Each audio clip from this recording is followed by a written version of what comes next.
The Badgers cannot get out of their own way. Poor quarterback play, and they fall in a heartbreaker to the number one team in the country, Oregon. Let's talk about it.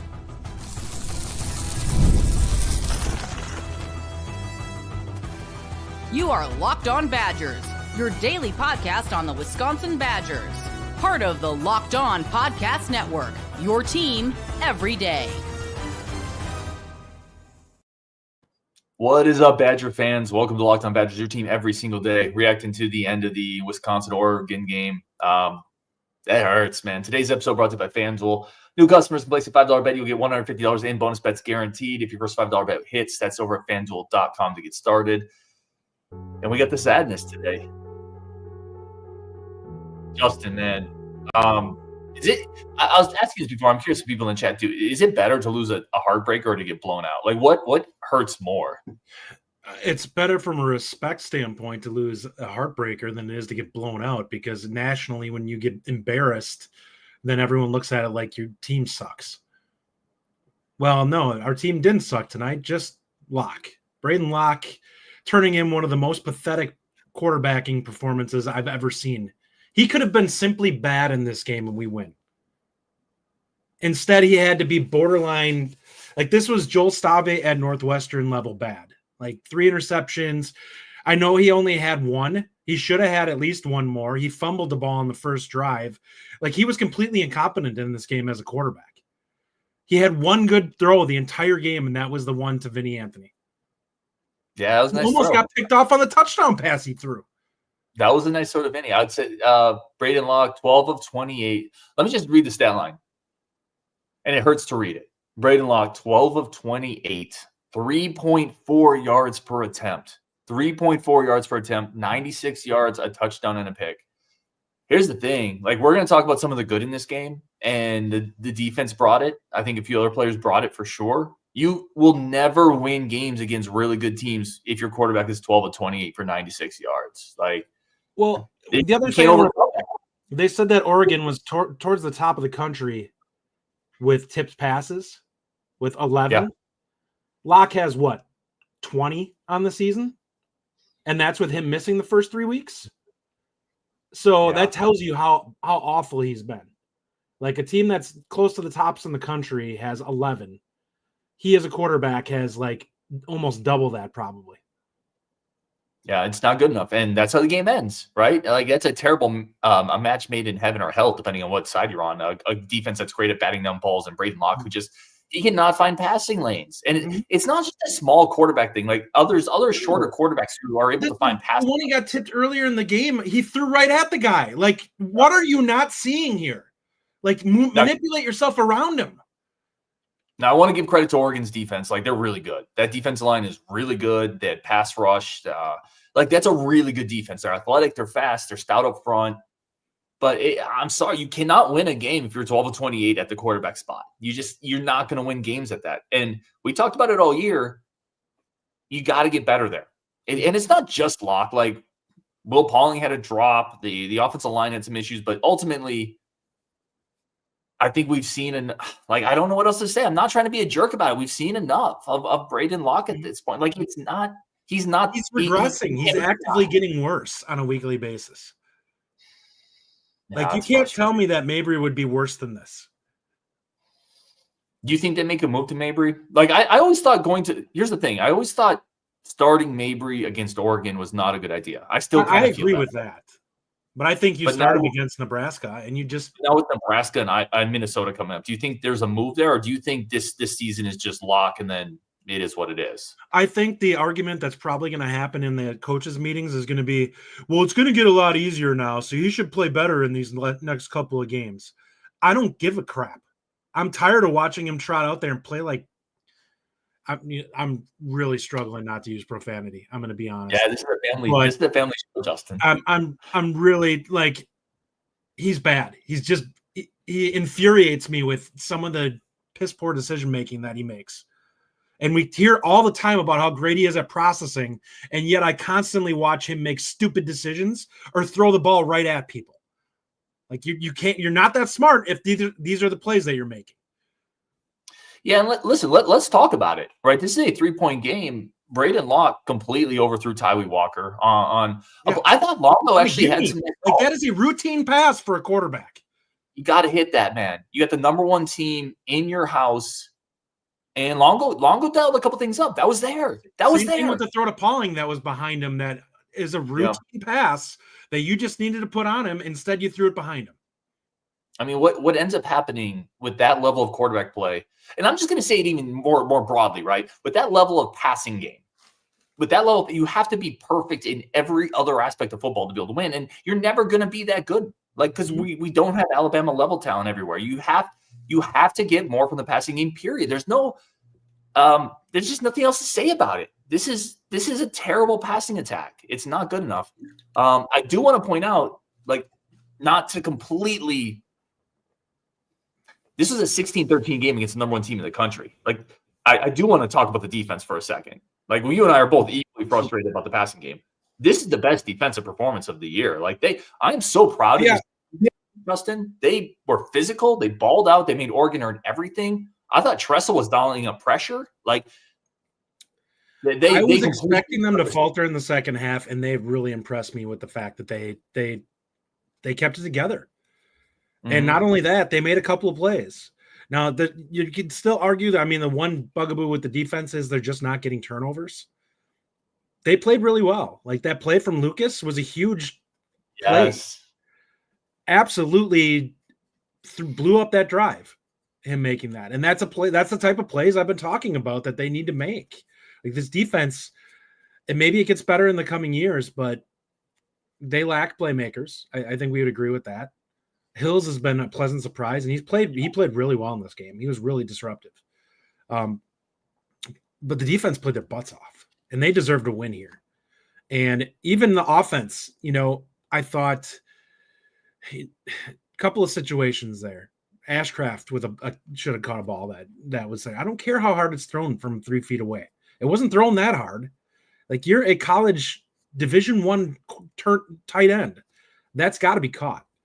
Not only that, on the third down, Tyree Walker ran really well in this game and didn't get paid off for it because the passing game couldn't even be mediocre.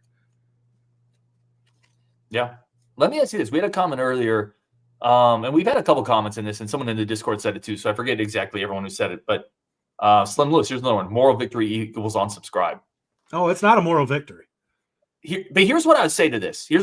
There is something you can take out. And I guess if you want to call this me calling it a moral victory, it is what it is. I'm sick and tired of not being able to finish games. You also just played the number one team in the country 16-13. Like, I'm saying what that means is this team hasn't quit. The defense showed up. Like, don't just ignore that is what I would say. If you want to call that me calling it a moral victory, fine. I obviously want to win this freaking game, but also understand this is the best team in the country. And one of my goals this year was to play with the best teams on your schedule. They did that tonight. They showed up tonight, at least on the defensive side. Listen, we've seen this team. We've seen what Wisconsin does when it quits. This team hasn't quit on Fickle. And they've got to get talent out on the field and play better. But what I will say is tonight showed exactly how hard the players are still playing for him. There's just one position that is absolutely killing this team right now. And they have to get that position figured out. And it's not like, listen, the receivers aren't great, but they are getting open and they're capable of making some plays. They need somebody to give them the ball. Lockett is not that guy. Like, I don't care if there's going to be some growing pains with Mabry. 12 of 28 for 3.4 yards per attempt when the bulk of the passes were under 15 yards is a problem. Like, these are simple throws. We're not talking about him throwing a ton of balls in the intermediate that are tough throws. He's just not hitting on the routine stuff. Yeah, 100% agree. Like, it's you can't overcome it, man. Like, this is football. You can't overcome terrible performances at the most important spot on the field and do it consistently. It's not good enough, man. And it's just frustrating to me because Nick B, I'm defending Locke, Fickle, Longo, and everyone stop hating on Locke. He's just a kid. It's not on Locke. It's a team effort. Justin, you put this up here. I'll let you take it. Yeah, I'm going to flat out say it. You're a Division I quarterback. You're an adult the second you started being able to make money for playing this game. I don't want to hear how he's just a kid. You're just a kid. You don't want to go out there and take the criticism. Then don't play college football. All right? Because you've earned, if you're going to take the money and you're going to take all the accolades that come along with it, you're also going to take the criticism when you play like crap. And that's how he's been playing the last several weeks. Get over it. They're not kids anymore when they step on that football field and they're making money. Yeah. And listen, we got to keep it real. Like, you cannot say anything other than that's a disastrous performance if you're 12 of 28 and 3.4 yards per carry. Yes, like, I get it. I'm one of the biggest guys that says there's a whole ecosystem that has to come together. But listen, throw to the flat, overthrown, first drive of the game. Throw to Tyree Walker for a touchdown, overthrown. Missed Pauling. Interception to end the game where he throws it off somebody's helmet. Like, it's not good enough. And we're not here to pretend like it is, man. It's got to get better. All right, we got to take a break. Bunch of comments we got starred. We're going to get into a bunch more of this game, including a penalty that also dramatically altered the second half of this game. We're going to get into that next on Locked On Badgers as the Badgers fall 16-13 to the number one team in the country. But first, a quick break for friends of the show. And listen, if you're anything like me, Justin, I don't know if you are, I eat and kind of unfortunately drink my feelings away. Omaha Steaks. Listen, I love steaks, and I will absolutely eat my feelings after a game like tonight. Nothing delivers comfort and joy quite like Omaha Steaks this year. Skip the holiday hustle and bustle and save 50% off gourmet gifts site-wide over at omahasteaks.com. Plus, get a $30 reward card when you shop early. Score an extra $30 off with promo code college. Let me tell you, the first time I discovered steaks, Justin, like, because I didn't really eat them growing up, and I got married to my wife. We were on our honeymoon, and we bought a couple steaks, and I grilled them. I'm like, this is a delicious food item. I'm going to buy like 7 more. And so I bought like 7 more steaks for the next day. Yeah. So Omaha Steaks is there for you. Rajiv actually got me the Omaha Steaks box a couple years ago, and I will say it was worth it. The bacon wrapped tenderloins were outstanding, and those were gone within like the first week I had it, because me and bacon wrapped anything pretty much go hand in hand. So yeah, it's good stuff. It's definitely worth the purchase. Trying it out, I would gladly, order a few more times myself. So, Badger fans, let's eat our feelings tonight over at Omaha Steaks. 50% off omahasteaks.com, extra $30 off with promo code college. Minimum purchase may apply. All right, let's jump back into this sadness fest that is Badger football, man. Let's go here. Let's go players of the game. I do want to talk about who are some guys that stick out to you. You're like, and I'll just start like Christian Allegro. Like, that dude, we've been talking all year about he needs to play more. He's basically a starter at this point. Yeah. He flashed physically everywhere. Led the linebackers and tackles. He had 8. Guy, and he's sideline to sideline, but he's also physical in the hole, and he can drop in coverage because he played like a hybrid safety in high school. Mm-hmm. That is the most versatile piece on this defense. All apologies to everyone else. He's a star, and I'm glad that we're seeing him get. It took a little too long, but we are getting starter reps from him now. Player of the game for me, one of those guys is Christian Allegro. Who's on your table for player of the game? Well, obviously Xavier Lucas was one of the bigger plays of the game. Hunter Wooler played a great game. Hopefully he's okay. Obviously he walked off the field, which is promising in terms of any type of potential leg injury. Hopefully we find something out there that, in the near future that he's okay. But honestly, the defense as a whole, Hills played great.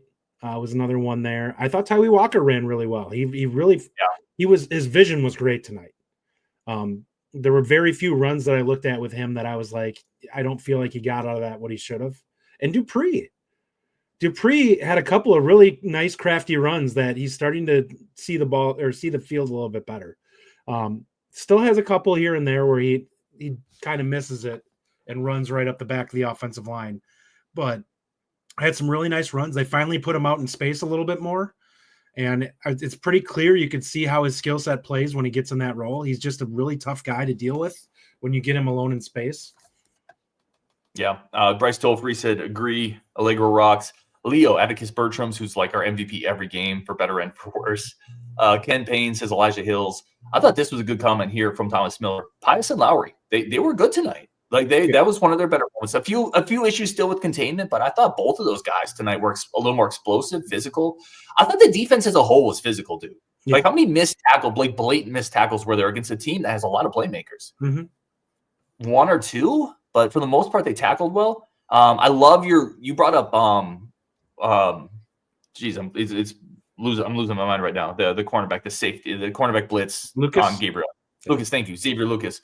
How many times have you seen the cornerback just take the terrible angle? Completely missed the angle, yeah. Like 9 out of 10 times. I was seeing incredible savvy play. So all of that. And let me throw one more out there. Vinny Anthony continues to literally catch every ball thrown his way. Yep. Even on that deep ball, he's kind of getting his arm held. And he still brings it in. That was what I was going to say, actually, on the Kyan Barry Johnson one. That play where it was, they didn't call pass interference on it. You look at that play when they showed it from the back, he clearly was holding the defender was holding his right arm away from him. And it's like, all right. I'm not going to blame it on the refs because, like, they were pretty mediocre in general. I mean, the chop block, I know we were going to get to that. That was a terrible call. That was a terrible chop block, killed last momentum. Justin, I cut you off there. I'll let you go. I just wanted to read Abel's comment, but I'll let you cook on that one for a sec. Oh, it absolutely killed it. It took a first down away, gave him an opportunity to start running clock. Like, I don't know how things change if that's a first down, what that leads to. But it absolutely, we was ahead of the opportunity to continue to run the football. And I thought the offensive line was actually playing pretty well at that point.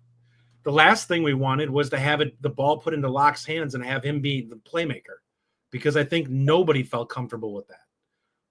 Well, and the other thing it did is the entire second half was a battle against field position, right? The entire second half.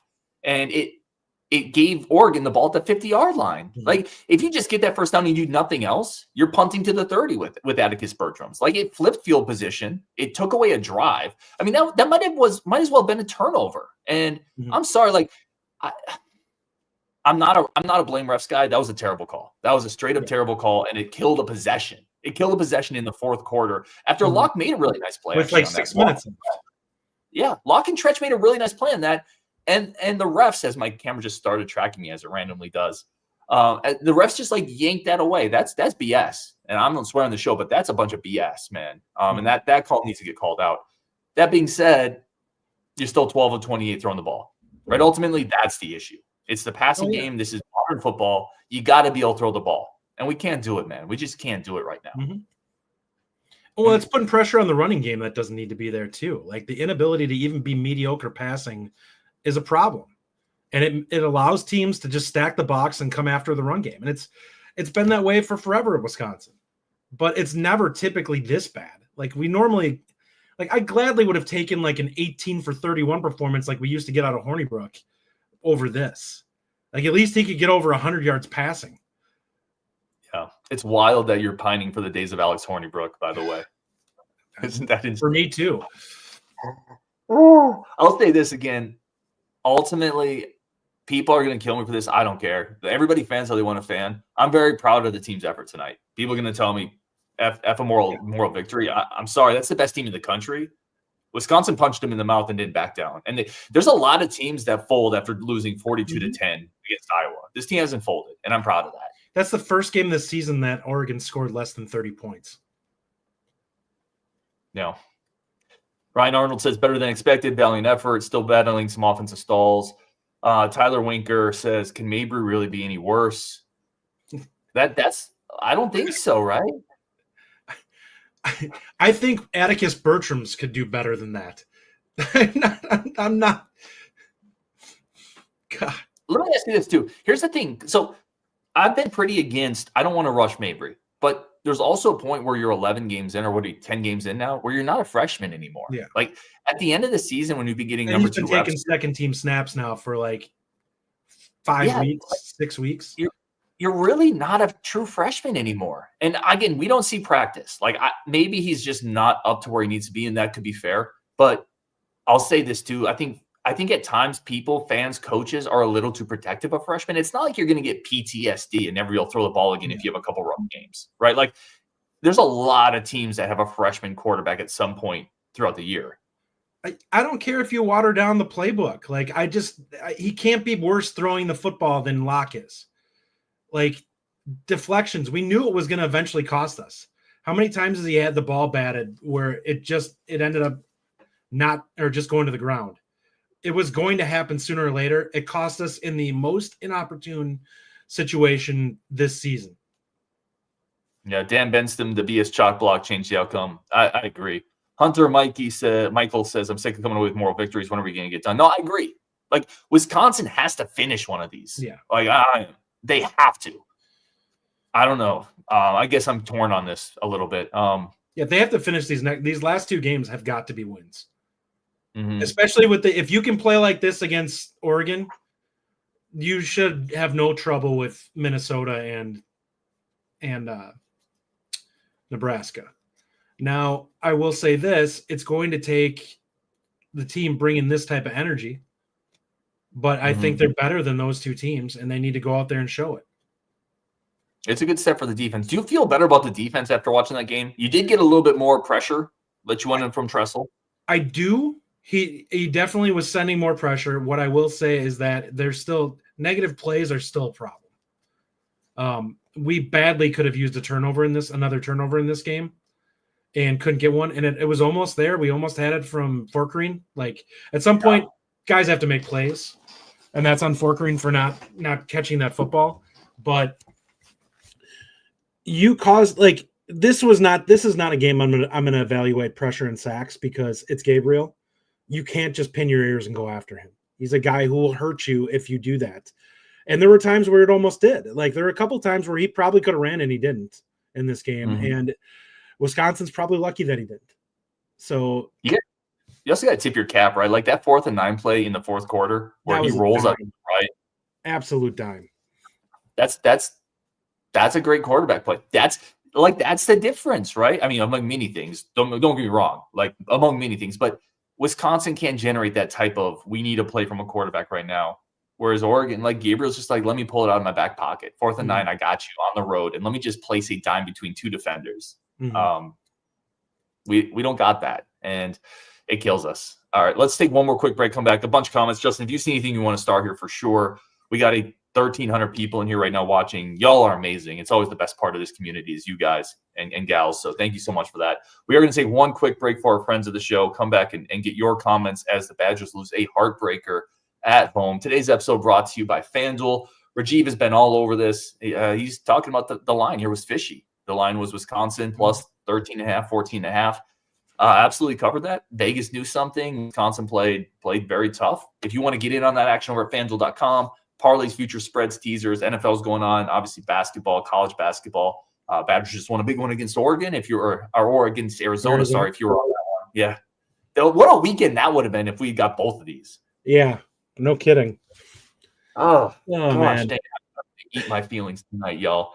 Right now, $5 bet gets you listen, that's why I should not be a therapist. Like, I would not help anybody. I'd be like, go eat your feelings. $5 bet gets you $150 in bonus bets guaranteed over at FanDuel.com, the official sportsbook of the Locked On Podcast Network. All right, let's finish this off. I get some comments started. I do want to ask you, Justin, prediction down the stretch. Does this make you feel better about Nebraska, Minnesota, or are you on the camp of some of these guys in the chat there say F the moral victories? I feel good about the defense headed into those games, and it's just at this point I have no clue whether the offense will be able to get enough on points on the board. I mean, that's literally what it comes down to in these games now. I just look at it and I'm like, I have no clue whether the offense will be able to actually move the ball down the field and score points. Realistically thinking now, if that left-handed touchdown pass counts, we win the game by a point. Oh my gosh, what a sequence! I think that was a quarterback draw. And again, they had opportunities to score more. I have to go back and watch it. I think that was a quarterback draw, and it got blown up, and Locke tried to improvise. But the way the offensive line were releasing and blocking, I think they were trying to get a quarterback draw there. I could be wrong. I need to go back and watch. I'm curious if I don't know if that was the case. I think that Brunner just looked upfield when he saw that Locke started scrambling, and just looked for somebody to hit. It feels like they released early. And somebody in the chat, if you guys rewatch that, let me know, because I could be wrong. I haven't rewatched it. It felt like – and honestly, again, if it was, it kind of goes back to the idea that they don't really trust their passing game, right? Like, let's try a quarterback draw here on 3rd and 7. Because, like, you worry. Every time Locke throws in compressed spaces, it's kind of terrifying, Justin, because I never know what's going to happen there. He's terrible. Most of the time, I feel like it's not going to be a good thing, unfortunately. I agree with you. I want to go back to Darian Dupree. you hit the outside stuff. I thought inside the tackles, he showed some toughness too. Mm-hmm. Oh yeah, there were a couple runs where he kept moving forward on it, and I'm like, for a little dude that has only one off season, or not even a full off season in the strength and conditioning, ran really hard and well. Eli Davis, should we be concerned about the bowl streak? I think they'll get one out of the two. I feel pretty comfortable with that. I'd be shocked if we lose both these games. I think that both these are gettable. You have Minnesota at home. That's a game you should win, but we'll see. I mean, they're going to come with energy in that game, and they need Locke to at least be competent. And he hasn't done that in the bulk of the season. Yeah, I'm with you on there. I think they get at least one of the two. Listen, Nebraska has been playing pretty poorly, and Minnesota, like both those games, you could win either, you could lose either, which probably means you split them, right? It probably means you split them and you get to some rinky-dinky bowl game, but you do keep the streak alive, which I think is important. I do want to point out Zach Bart's earlier comment. Zach is a good dude, friend of the show. Mentioned this is there was a ton of recruits here. Carter Smith, there was a comment about him in the chat. Carter Smith was here. There's a bunch of 26 kids here tonight too. This is a great performance to show them, right? Because you want to have a good atmosphere. You want to have a good environment.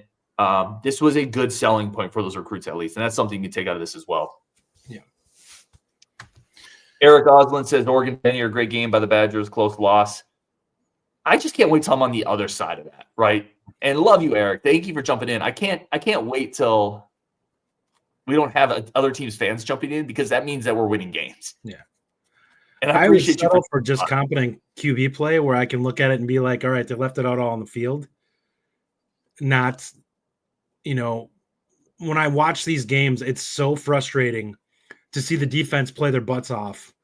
And then on offense, a quarterback just go out there and completely make it look unwatchable. And it other than Tyree running the football, it was like the passing game was pathetic. Like it's not even close to mediocre. It's just poor. Like whenever you see him drop back, I expect something bad to happen. Yeah, I do too. Listen, he's thrown, 9 picks on the year? Like eventually people show you who they are. And Locke's a good dude. Like it's not, but he's just not effective enough. And it is what it is. And here's the thing. There's also no mobility there, right? You saw a play in the second half where he could have ran for more and he just kind of goes out of bounds. Like there's no juice there. And you got to find a difference maker at quarterback, man. It is what it is. We'll wrap it up here. Any final thoughts? What's your lasting thought here? Anything we haven't talked about? Oh man, I'm getting to the point where I'm about ready for this season to end, and we need to see some young guys, at least something to make us feel good about the future, because this is just a tough season, and then without having any hope going forward, it becomes really difficult to feel good about the program. Well, you've got a ton of that 24 class was excellent, and there's some guys that are probably ready to get out on the field and show you something. So let's get guys like Heiberger. And I realize that Lowry and Pius played pretty well in this game. Get Heiberger, get Anello Lafayette out there. Like those, we need the edges to look a lot better next year. Those guys need to get some reps. Let's get them out there on the field and let them play. Like whatever gets you pass rush at this point, because you're going to face two quarterbacks that you can absolutely come after in these next two games. Yeah, that's well said. I'll finish it here. And this Landon 22 says, guaranteed Luke Fickle would have taken Oregon, only gained 16 points. I agree. Like the defense held up their end of the bargain today, period. No questions. I think they have to think incredibly long and hard about starting Mabry. I just think it's time. And that's where I'm going to leave it. It's not an anti-lock thing, but ultimately this is D1 football. Performance matters. I don't think he could be much worse. And at the very least, he gives you some legs. He gives you some escapability. You could probably do a little bit more in the RPO. Over the line and probably throw over the line. Like you simplify the playbook. Listen, you're not playing Oregon, Bama, Penn State. Like you're playing defenses that are gettable to some degree. Both those teams have good defenses, but they're not Oregon defense. Yeah. I think you can let them get the feet wet a little bit. And if nothing else, you start to see what you have potentially for next year, because this is going to be a major quarterback overhaul this offseason. Let's see what Mabry has. Give him a couple reps. That's where I'm at right now. I don't know how you can look at this performance and say, let's not at least think about the change, Justin. Let's like think about it. Is where I'm at. Anyway, we almost had him, man, and I don't want to lose sight of that. 3-point game, number team in the country. Defense balled out. All right, let's wrap it there. He is Justin. I'm Ryan. Thank you, everybody, for tuning in. A bunch more content coming up. As always, on Wisconsin. The Badgers at least get one of the games this weekend. It is what it is. On Wisconsin, we'll talk later. Justin, let's go eat our feelings.